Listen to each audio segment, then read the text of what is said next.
Entramos ahora, como siempre, en este tiempo de diálogo, de análisis, de debate sobre los asuntos que ponemos sobre la mesa y que han sido actualidad en esta jornada última de la semana, viernes 21 de octubre. Vamos a saludar a quienes nos van a acompañar precisamente en este análisis. Jorge Grubar, ¿cómo está? Buenas noches, bienvenido. Hola, buenas noches. ¿Qué tal?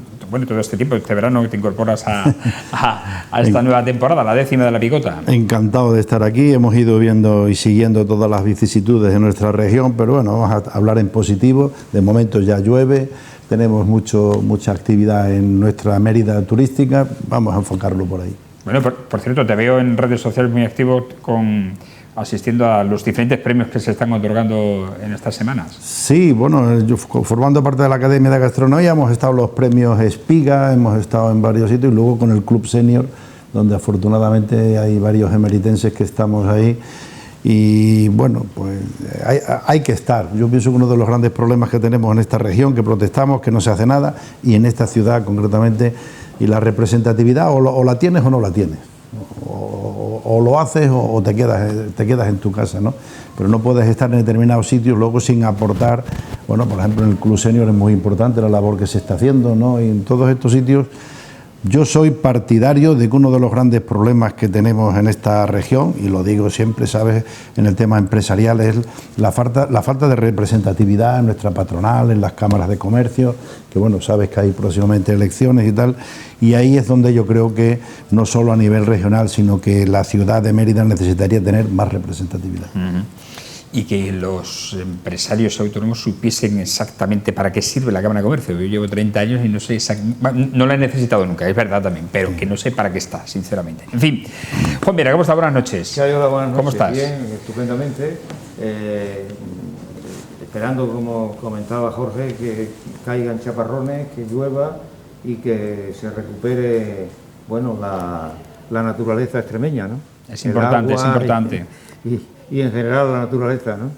Este fin de semana, a priori, el sábado sí se esperan precipitaciones, lluvias, pero el domingo ya no. O sea que nos dejarán de momento esta borrasca Armand, que es como se denomina. Vamos a entrar de lleno ya en los contenidos porque tenemos de hablar de la aprobación por parte del Ministerio de Transportes, Movilidad y Agenda Urbana de la variante de la A43 de Puerto Llano.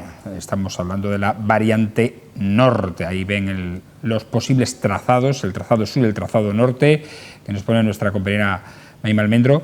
Pues bien, parece ser que, debido también a los intereses de la Comunidad de Castilla-La Mancha, pues coge un poco más de peso el trazado norte frente al sur, en el que, como saben, hay una plataforma, la de la Nacional 430, que lleva varios años reivindicando el desdoblamiento de esta vía para convertirla en autovía. El trazado norte iría por Castuera y Cabeza del Buey, mientras que el sur, pues por Valdivia, Navaller de Pela, Casas de Don Pedro, entre otros municipios. Hace 20 años que estamos esperando el desdoblamiento, o al menos una autovía que nos conecte la provincia de Badajoz con la ciudad de Rara y, por tanto, nos conecte con el Levante español. Es muy importante esta autovía porque hay muchísimo tráfico de mercancías que discurre por estas carreteras y para Extremadura sería fundamental para poder llegar al puerto de Valencia, los puertos de Levante. Sea cual sea el trazado al final que se elija, no nos vamos a meter en eso, aunque aquí lo podemos analizar. Yo creo que no hay que quitar las ganas al Ministerio, ahora que ha retomado la iniciativa de convertir en autovía o de hacer la autovía, de que se haga, porque si no podemos estar como con el tren extremeño 20 años más esperando a que esta autovía sea una realidad. Juan. Sí, bueno, yo creo que es importante que se dé este paso, que llevamos ya tanto tiempo esperándolo, que ha habido movilizaciones de todas estas localidades, de los alcaldes de estos pueblos, para que se haga una autovía que dé salida, pues, no solamente a la circulación de viajeros, sino a toda la actividad de carácter agrícola y ganadera que hay en todas esas zonas, ¿no? Y al igual que esta autovía, necesitamos otras autovías para el desarrollo extremeño, como por ejemplo el Zafra hacia el puerto de Huelva, Badajoz, etcétera, ¿no? Y es una cosa que hay que darle la bienvenida. La tan denominada Badajoz Cáceres también, ¿no? Que es las dos únicas capitales de provincia que no están unidas por autovía. Y bueno, y sobre todo la zona esta de Jerez de los Caballeros, que tiene una actividad industrial importante con la siderúrgica Balboa y todo esto, y que bueno, que vas por esa carretera y es un peligro por la circulación, por los camiones, y que se ve a simple vista la necesidad de que haya una autovía, una carretera ancha en donde se pueda circular con tranquilidad y con seguridad, ¿no? Es importante este tipo de carreteras, de autovías, no solamente para el desarrollo extremeño, que lo es y muy necesario, sino también para dar seguridad a la población que circula, que se mueve y que viaja cada vez más, ¿no? Jorge, ¿cómo lo ves? Bueno, pues yo coincido con lo que acabas de decir tú. En cuanto a definirse por un lado o por otro, pues es preocupante, por así decirlo, que la opción del presidente García Paje es por la opción del sur y tal y cual. Pero yo creo que ha llegado el momento que habría que ser... Del norte, ellos o sea, del norte. Pero habría que ser prácticos, habría que... nosotros lo que nos interesa, yo ahora mismo no me definiría por un lado. Entiendo que las personas, que los ayuntamientos de esos pueblos que se consideran perjudicados, pero no nos engañemos, lo que interesa es que se haga, como bien ha dicho, lo que interesa es que se haga una carretera que ya no... O sea, lo que hay ahora no es una carretera del siglo XX, ya, es que estamos hablando de una autovía, no, mire usted, es que la peligrosidad que ha tenido esta carretera durante muchos años, yo la he conocido mucho y ha sido de un gran tráfico, es la Badajoz-Valencia, conocida de toda la vida. Y oiga, yo creo que hace ya muchos años que Extremadura merece que se tome una opción se habló de un pequeño arreglo, se habló de un no sé cuánto. Oiga, ¿desde cuándo, como tú bien has dicho, desde cuándo está en litigio este tema? Es que lo que hay es que acabar con ello cuanto antes. Y yo, de verdad, sin querer menospreciar a una opción u otra, hay que tener en cuenta que hay una de ellas que, claro, con ciudades como Almadén y Puerto Llano, pues lógicamente pues la parte de los manchegos defiende, ¿no? García Paje defenderá la sinergia de esas dos ciudades relativamente importantes, ¿no? Pero bueno, nosotros también tenemos las nuestras por parte extremeña, pero yo creo que lo que se necesita es que se siga adelante y que no se quede esto en otro decreto, otra notificación, vamos al hecho concreto ya de una vez por todas. Eso es lo más importante, que no nos pase como nos ha pasado con el AVE. Vuelvo a insistir, y no quiero ser pesado, pero es que desde cuando llevamos hablando de esta autovía, hace muchísimos años. El plan oficial de la conversión de la 430 es que existe desde el año 2002. Sí, 20 años. Digo, sí, 20 años. Sí, eso hace 20 años. 20 años y todavía no se ha solucionado. Ya está bien, ¿no? Sí, sea cual sea el trazado, yo creo que, bueno, de una manera u otra la Junta debería dar otra solución para la otra parte afectada, es decir, la que no se convierta en autovía, pues darle otra opción. La estructura de las comunicaciones es vital si queremos que esto tenga, tanto que se habla de el vaciamiento del mundo rural, tal y cual. Y es un trazado muy importante, bueno, existir para las mercancías, sobre todo. Pero es que aquí ya no estamos hablando de lo ideal sería una autovía y tal, aquí estamos hablando de que hay pueblos en los que se sigue pasando por el centro y con una cierta peligrosidad. Y además ha habido veces, yo recuerdo, hay un pueblo que se llama Puebla de Don Rodrigo. Y en Puebla de Don Rodrigo yo recuerdo que hubo una manifestación, una contestación muy fuerte, un pantano que se iba a hacer ahí, y yo he tenido que hacer noche allí porque no había posibilidad de pasar allí, porque ahora la carretera es estrecha, pasa por el centro del pueblo, pues allí había una manifestación y no había manera. Además todavía recuerdo sitios donde hay, no al pantano, no tal, fue una época muy conflictiva de esa zona. Esa ruta se llamaba, me parece que te lo he comentado, se llamaba la ruta de la Coca-Cola, porque el abastecimiento de Coca-Cola de las provincias de Ciudad Real se hacía desde Coesvega, desde Badajoz. Entonces estaba de director Gonzalo, una persona muy conocida. Bueno, otra de las industrias que se fueron de Extremadura, ¿no? Junto con las que había aquí de bebidas, como la cervecera, ¿no? De Mérida, ¿no? Del Gavilán, el Águila, etcétera, ¿no? La Casera, en fin. ¿Qué vamos a hacer? Por cierto, todavía hay en algunos establecimientos hosteleros de la ciudad botellines de recuerdo del Gavilán, de la cerveza El Gavilán.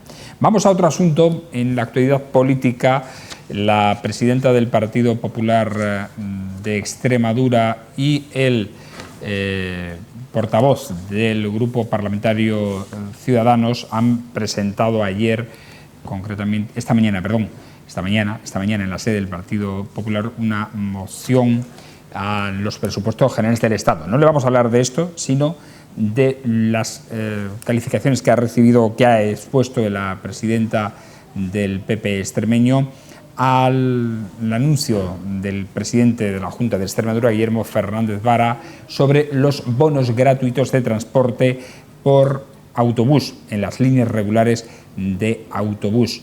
Y lo ha calificado de ocurrencia esta noticia, este anuncio, porque señala, dice que este servicio no llega a los pueblos de Extremadura, muchos pueblos de Extremadura, y critica que, o le pregunta, mejor dicho, a Guillermo Fernández Vara si la Junta se ha puesto en contacto con las empresas de transporte para saber si tienen la flota suficiente, si van a aumentar la flota y cuáles serían los horarios y paradas para poder aprovechar al máximo estos bonos de transporte por carretera en autobús para promocionar el transporte público. Jorge. Bueno, yo entiendo que Guardiola, en su nuevo cometido, es uno de sus objetivos, ¿no? Si tú quieres un poco la crítica. Por otro lado, pienso que quizás es verdad que es una ocurrencia, teniendo en cuenta los malos resultados que estamos teniendo con el tema del AVE, o por no decir que todavía no son unos resultados prácticos y tal. Bueno, pues esto no deja de ser una posibilidad, ¿no? Entonces, yo lo veo. Luego, entrar en el contexto económico, en la manera de cómo se ha resuelto, y luego hay que tener en cuenta una cosa, que es el hándicap que siempre tenemos a Extremadura, sobre todo en un tema como este, tan claro y definido como es el tema del transporte en una región tan amplia como la nuestra. Es decir, que me imagino que supongo que estaremos hablando también del transporte desde nuestra región hacia otros sitios, o sea, no solo el movimiento interno, sino el bono es tanto gratuito, tanto para los transportes entre las ciudades extremeñas como fuera de la región. Claro, y hay que tener en cuenta un poco todo ello, ¿no? Pues se trata de unir a Extremadura, no solo buscando que si la cabeza de comarca, que si la ciudad y tal, no, estamos hablando de todo lo que es salir de nuestra región hacia el exterior. Bueno, Juan. Sí, bueno, yo creo que los bonos pues, es una cuestión que sí, vamos, yo estoy de acuerdo con ello y lo veo positivo. Lo que sí creo, probablemente, a lo que se refiere esta mujer también, es que habría que ver en qué medida esto va a repercutir en la intensidad de los viajes. Por ejemplo, desde por Villafranca pasa un autobús, si van a pasar más autobuses, ¿no? Porque eso es importante, no solamente que el bono sea gratuito, pero también sería necesario que se aumentase la circulación, la intensidad, al menos en algunas poblaciones de cierta importancia, ¿no? Yo creo que sí, pero lo que no puede ser es que estemos siempre continuamente con este tipo de cosas, de pequeños detalles, pequeñas migajas, intentando resolver problemas que son más graves y que necesitan medidas más radicales, más a fondo, ¿no? Pero la solución radical, ¿cuál sería? Bueno, pues que dispusiéramos de unos trenes, que dispusiéramos de un sistema de transporte. Por eso digo que ideal, ¿no? Porque esa es la sensación que da, ¿no? Un poco tipo Venezuela, ¿no? De dar bonos para que, como diciendo, para que no protestes, ¿no? Pero el hecho concreto es que es un servicio importante, insisto, en una región como la nuestra, ¿eh? No estamos hablando de una aportación mínima, ¿eh? Me refiero yo que estamos hablando de un importe. Dice que en el año 2019 se contaron con 1.360.000 usuarios en Extremadura. En el transporte. En el transporte. Sí, por carretera. Sí, por el transporte, sí, pero que además de este tipo de cosas, yo creo que habría que hacer una planificación profunda de las necesidades de transporte, no solamente a través de autobuses, sino la cuestión ferroviaria, y no solamente el AVE, sino otras necesidades, otras comunicaciones entre localidades de carácter ferroviario, de carácter carreteras, etcétera, etcétera, ¿no? Que sí, que yo creo que es interesante, como he dicho antes, la gratuidad del bono en este tipo de transporte, pero también habría que ir a cuestiones más profundas y buscar soluciones más duraderas, ¿no? Porque esto supongo yo que será durante un periodo de tiempo, no sabemos el tiempo que va a durar la financiación de este bono gratuito, si es en unos presupuestos, en los presupuestos regionales, o bien es una prolongación a más años, ¿no?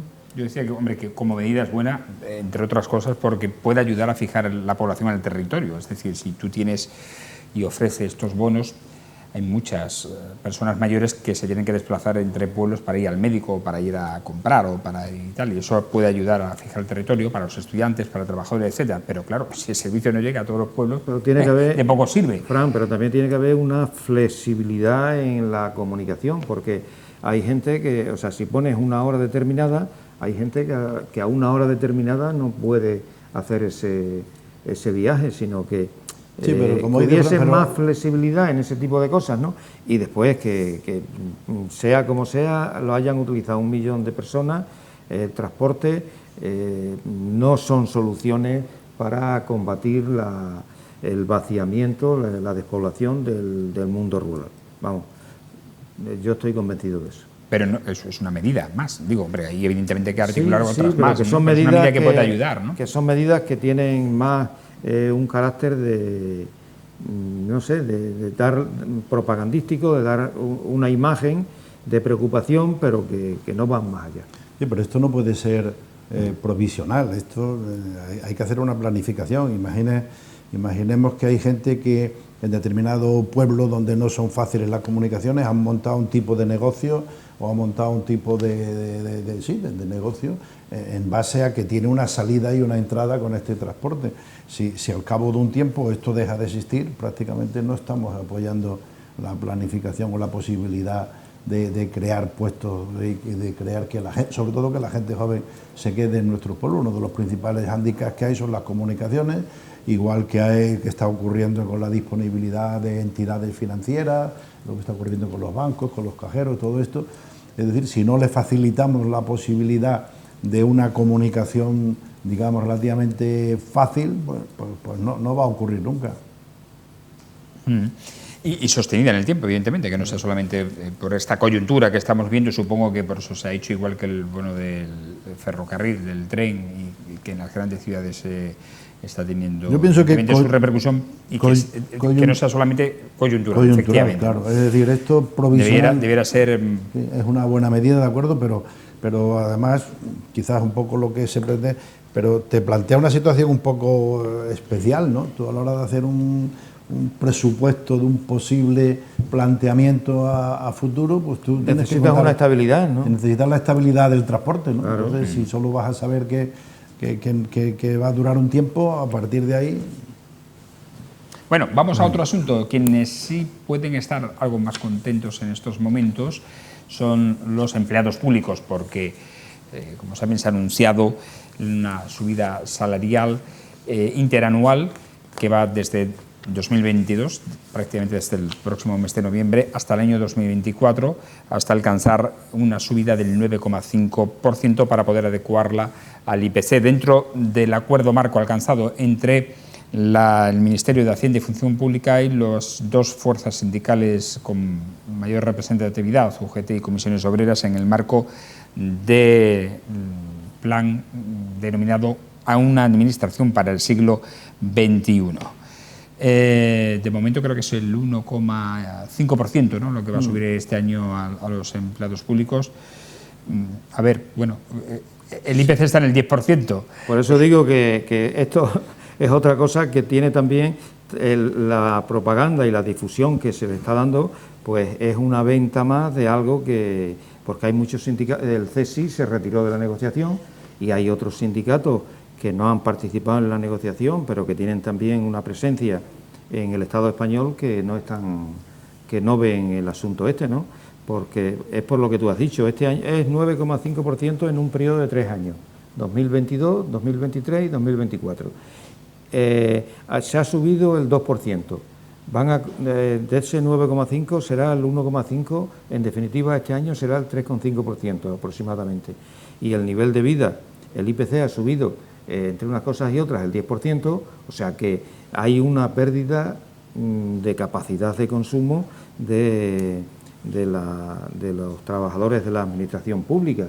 Y no solamente que hay una pérdida de capacidad de consumo salarial de estos trabajadores, sino que al mismo tiempo todos estos acuerdos marcan una directiva que será la que se siga en los diferentes convenios que se firmen en el resto del Estado español, ¿no? En las diferentes comunidades y tal, ¿no? O sea que no sé, que yo lo veo esto más, es una opinión personal, más propaganda, una colaboración, el pacto social de los sindicatos del régimen, comisiones obreras y UGT con el gobierno. Ahora hay que ver cómo se financiará eso, porque claro, estamos en un momento coyuntural y económico. Pero el tema es muy sencillo. ¿Esto quién lo paga? No, se lo pagará el Estado, los presupuestos pues de si lo paga el Estado y tiene pensado y lo tiene a bien hacer esta subida, que la haga. Sí, pero otra cuestión es que los trabajadores salgan beneficiados de esto y estén de acuerdo con esto, porque es una firma de comisiones y UGT, y habrá que escuchar la opinión de otros sindicatos, ¿no? Y en general la realidad objetiva es lo que estamos comentando, que se sube un 3,5% este año en el 2022 y el IPC ha subido el 10%. Pero eso, por mucha propaganda que se haga, hay una pérdida de la capacidad adquisitiva. Pero los datos son los datos, y cuando se habla de cifras, desgraciadamente, son las que son, y yo tengo por norma siempre, entonces, sacar todo otro tipo de conclusiones, pues es que lo estás diciendo tú un poco todo, pero oye, si esto es una cosa que papá Estado lo tiene tan claro y lo pretende hacer, oiga, mire usted, pues que lo haga, pero es que el problema no está ahí, el problema es que tanto los funcionarios, ojalá, además hay que tener en cuenta una cosa, a mí siempre me llama mucho la atención con qué con qué facilidad se habla de funcionarios. Es que hay muchos tipos de funcionarios. De la administración. Hay funcionarios pública en los que yo pondría la mano por el fuego porque pienso que ya son muchos años los que llevan sin ser reconocidos y ser remunerados con arreglo al trabajo que están haciendo. Y todo el mundo sabemos quién es, y sobre todo con una pandemia reciente, con el trabajo que se ha hecho y el sacrificio que se ha hecho, que le ha costado la vida a muchas personas y tal. Pero oiga, cuando se está hablando de aumento salarial y cuando se habla de que el aumento es suficiente o es insuficiente, oiga, si usted lo que tiene que preguntarse es ¿dónde está el poder adquisitivo de los que perciben esto? Oiga, pero vaya a la calle y mírelo usted con el resto. ¿Cómo está la situación en el país ahora mismo? ¿La situación está para este tipo de subidas? Hombre, pues claro, es que vamos a seguir exactamente igual que lo que tú acabas de decir, Jorge, de seguir perdiendo poder adquisitivo. Claro. Esa es la... No, habrá que subir los salarios, porque no solamente son los salarios de los trabajadores de la administración pública, sino que este tipo de acuerdos fijan y marcan las directrices que van a seguir los convenios en el resto de las actividades y en el resto de las comunidades. Entonces, habrá que responder a la subida de los precios, a la subida, a la inflación que hay, ¿no? Pero es que esta cifra, bueno, es que yo lo siento mucho, pero en un país en el que inicias desde por la mañana, pones los medios de comunicación y ves cómo hay un analista que te define en un gráfico la situación tan conflictiva que está pasando en nuestro país, y minutos después te ponen las declaraciones de un ministro donde dice que estamos en la cabeza de Europa y donde estamos... Pero eso es propaganda. No, de la televisión. Propaganda no, hay alguien que miente. Y no podemos seguir mintiéndonos toda la vida, y los que estamos al frente de una empresa sabemos los sacrificios que se está haciendo en determinados sectores, en determinados sitios y tal. Y oiga, pues mire usted, por los funcionarios, pues en determinada manera es un poco lo mismo que todos, y muchas veces lo que comenta tanto el CSIC como comisiones me parece muy bien, pero oiga, esta es una situación un poco muy particular por una razón muy sencilla, porque es que los funcionarios es el elemento ideal que tiene papá Estado para hacer lo que tú acabas de decir, para sacar una publicidad en este sentido o en el otro. Esto es propaganda. Pues por eso lo que no se puede aceptar este tipo de propaganda, y hay que denunciarlo, de que esto no va a ningún sitio, y por mucho que digan y hablen de la subida de salarios de los funcionarios, de los trabajadores, de la administración pública, tal y cual, esto, lo otro, pues es una falsedad, porque hay una pérdida de poder adquisitivo con estos acuerdos. Ese es el verdadero problema y esa es la verdadera preocupación, porque luego tenemos la habilidad enseguida de empezar a hablar mal, que si el funcionario, mire usted, los funcionarios, como todos, los hay buenos, malos, irregulares, y hay gente y tal. Y yo hablo del funcionario, Otra cosa es esas personas que políticamente se nos ponen como si fueran funcionarios y ese tipo... Cargos políticos, exactamente, ¿no? ¿Te refieres a eso? Eso es otra cosa. De los cuales como asesores estamos todos los días oyendo la crítica fácil de todo el mundo, es otra cosa, y tal y cual. Pero vuelvo a repetir lo mismo, pero es que los funcionarios, los asesores, todo el mundo tenemos en común un problema que se llama la pérdida de poder adquisitivo. Esa sí que nos afecta un poco a todos. Y ahora, como un niño chico, preguntámonos, ¿por qué está ocurriendo? ¿Qué nos está pasando en el país para que lleguemos a esta situación? Está pasando en este país y en otros muchos países, o sea que el problema es mucho más de fondo. Es una crisis, no es el momento de entrar en ese debate, sí, pero es una crisis global del sistema capitalista, en donde la tasa de beneficio está disminuyendo por muchas razones, ¿no? Es un debate que supera ahora mismo lo que estamos aquí tratando, ¿no? Ya, pero la crisis general del sistema, ¿no? Todas las reivindicaciones son justas, indudablemente, porque los funcionarios, hay que decir, los empleados públicos en general, no hablamos solamente de funcionarios, hay personal laboral, etcétera, llevan muchos años sin una subida salarial, con sueldo congelado, con unas subidas muy pírricas. Ahora más, evidentemente, cuando la inflación está por las nubes. Pero también es cierto, no es menos cierto, que la situación del sector productivo es realmente mala en estos momentos. Es decir, pero las empresas, pequeñas y medianas empresas, lo están pasando siempre mal. Siempre echamos la culpa al más débil. Eso no puede ser. Eso no puede ser. Yo no quito la razón, evidentemente. Es decir, se lo merecen más, porque esto efectivamente no actualiza tampoco los salarios a la inflación que estamos teniendo en estos momentos. Pero también, por otra parte, entiendo que, claro, las empresas lo están pasando mal en estos momentos. ¿De dónde se va a sacar todo esto? Claro, ¿de dónde sale todo esto? ¿Quién lo paga? Bueno, pues si lo puede pagar, que lo pague. Mire usted, mientras lo pueda usted pagar, me parece muy bien. Oiga, todo lo que sean subidas y todo, me parece fantástico. Bueno, si lo paga usted, ¿de dónde? Claro que puede pagarlo, el Estado puede pagarlo, porque para eso está el sistema fiscal, y si el sistema fiscal tiene que hacer una reforma para sacarle dinero a las grandes entidades financieras, que tampoco es esa que tal, a las grandes empresas que se están inflando, como estamos viendo con los beneficios que llevan en estos trimestres, Endesa, Iberdrola, etcétera, etcétera, etcétera, a ver, pues que paguen.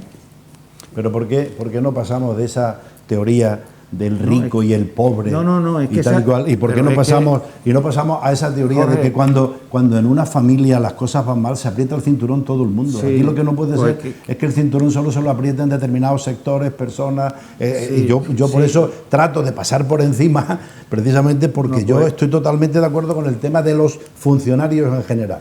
Claro que sí, claro. Hay funcionarios que merecen que haya totalmente de acuerdo. Pero ahora vuelvo a hacer la misma pregunta. Todos los trabajadores pero a esos funcionarios, ¿quién les va a pagar? Pues le tiene que pagar el Estado. Que ellos dependen del Estado, su empresario es el Estado y como tal tiene que pagarlo. ¿Y el Estado de dónde se financia? El Estado se financia de las rentas del trabajo y de las rentas del capital. Y en este país, desde el año 1960 hasta el año actual, si antes las rentas eran, los ingresos venían de las rentas del trabajo y de las rentas del capital al 50%, actualmente quien paga son las clases trabajadoras. Las rentas del trabajo aportan a los impuestos del Estado más del 70%, mientras que las rentas del capital aportan menos.